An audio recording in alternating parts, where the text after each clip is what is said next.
You were born on the most forbidden island on Earth. You didn't choose this. Nobody does. You open your eyes for the first time on a small island in the Indian Ocean. There is no hospital, no doctor, no record of your birth. Your mother brings you into the world the same way her mother did, stretching back further than any written history goes.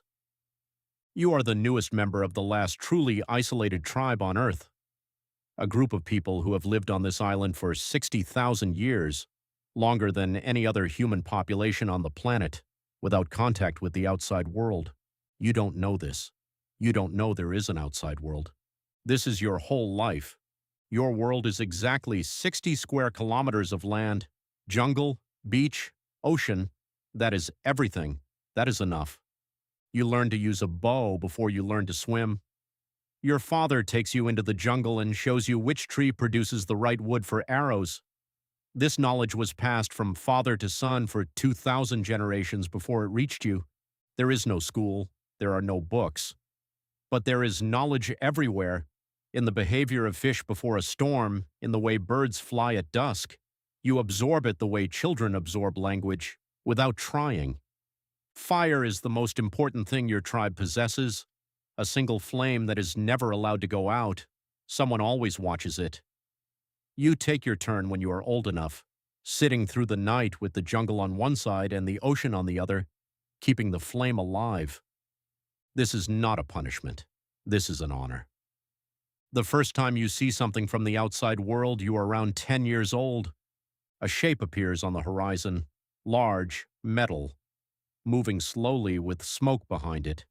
Your language has no word for it. Your mind has no category for it. The elders watch in silence, then they move back into the jungle. You are the last to go. You stand at the tree line and watch until it disappears. Then you go back to your life. Not because you forgot, but because your world has no place to put what you saw. It came, it left, like weather. The earth moves in a way it has never moved before. The ground shakes violently. The ocean pulls back from the shore, water retreating, as if something enormous is inhaling. The animals go silent all at once. Your tribe moves immediately. No discussion. Everyone moves to the high ground at the center of the island. 20 minutes later, the water comes back as a wall. This is 2004, the Indian Ocean tsunami. 230,000 people die across the region. Your tribe loses no one because 60,000 years of living on this island taught your ancestors to read signs. The outside world scientists would only understand later. Days later, a helicopter appears overhead. A man leans out with a camera. The man beside you raises his bow and fires an arrow toward the sky. The helicopter leaves. You grow older. You marry. You have children. You teach your son the same thing your father taught you, how to choose the right tree, how to make an arrow that flies true. 2001st generation. One morning, a small boat approaches.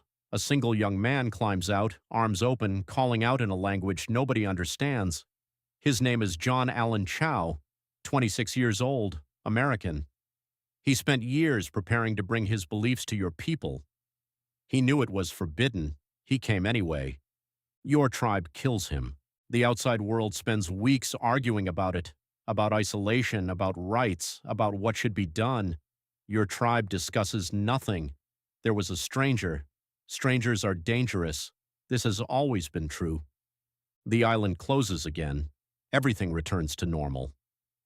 Somewhere across the ocean, people stare at glowing rectangles in their hands, worried about money and politics and 1,000 invisible problems of their own making. Living longer than any humans in history and feeling like they have no time at all. You know none of this. You know which tree makes the best arrows. You know how to read the ocean before a storm. You know how to keep a fire alive through the night. You will die on this island. Your children will live on this island. Their children will live on this island. 60,000 years, the same jungle, the same ocean, the same fire that never goes out. While the rest of the world kept building and destroying and rebuilding, this small island in the Indian Ocean just kept living, exactly as they chose.